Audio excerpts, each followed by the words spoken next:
Hi guys, welcome to Rajshri Food. This is the Bombay chef Varun Inamdar, and what I get into your kitchen today are chocolate donuts. So let's begin.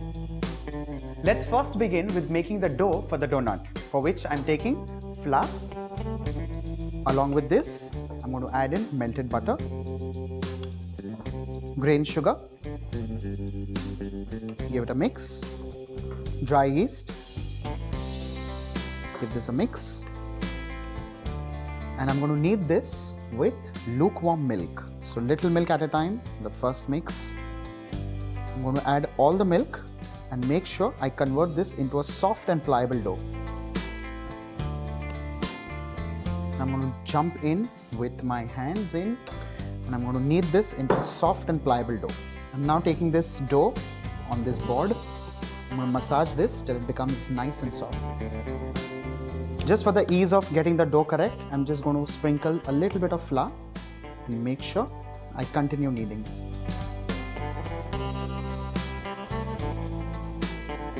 The dough is ready. Now is the time to roll this into a thin disc. For this, I'm going to sprinkle some flour on the tabletop and take this dough back, and with the help of a rolling pin, I'm going to roll this till it gets half centimeter roughly thick. Once you've made sure this is nice and evenly thick, now here is a home trick. All of us may not have access to cutters. So here I have this glass, a steel glass, which I'm sure is there with us almost most of the times. So I'm just dabbing this in a little bit of flour and I'm giving this a cut. So here we have the first cut.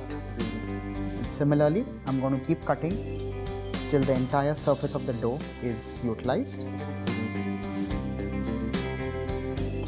Now for the center hole, I have this beautiful looking cap of a bottle. So I'm sure this is also there with you. So I'm going to dab this in a little bit of flour, and now right in the center, I'm going to press this, something like this.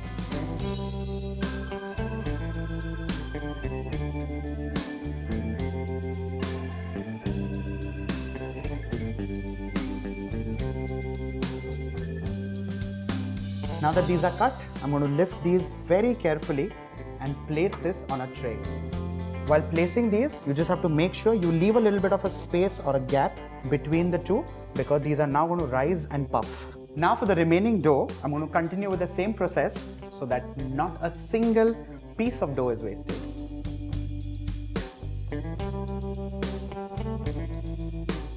Now this dough needs to rest for an hour and a half so that it kind of puffs up and doubles in size. But before that, just to make sure it does not dry up, I'm going to take some oil.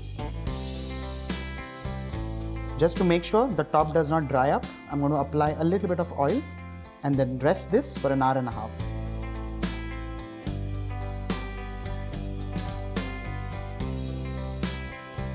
So it's been an hour and a half. The donuts have risen really well. Now is the time to start frying these.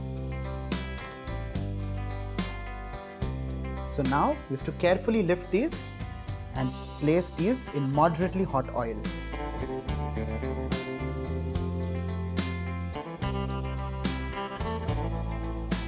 Once they get this beautiful light brown color, you need to give this a flip.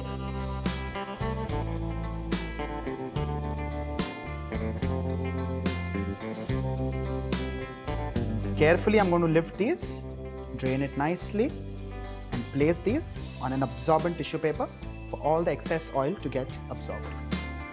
While the donuts here are still warm, I'm going to dredge a little bit of powdered sugar, just little, and repeat the step on the other side as well.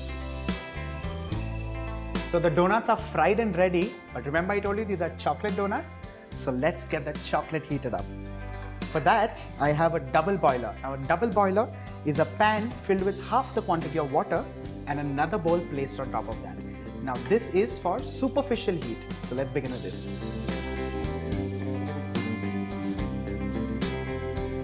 The chocolate is done and melted. Off goes the flame.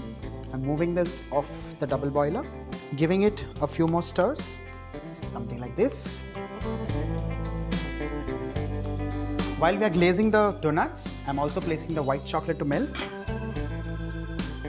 So I'm taking a donut, dipping one side of it in this melted milk chocolate, giving it a little wiggle and drizzle, and here you have this chocolate glazed donut ready.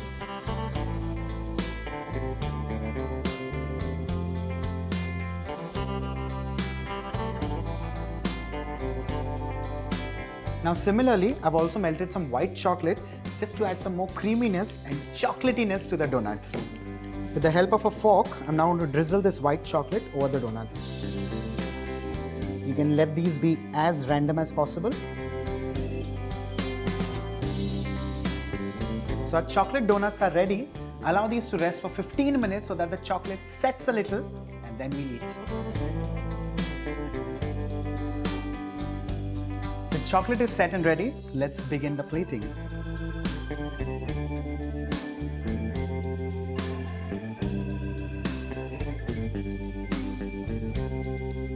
The last one is left for me. For yourself, you'll have to make these.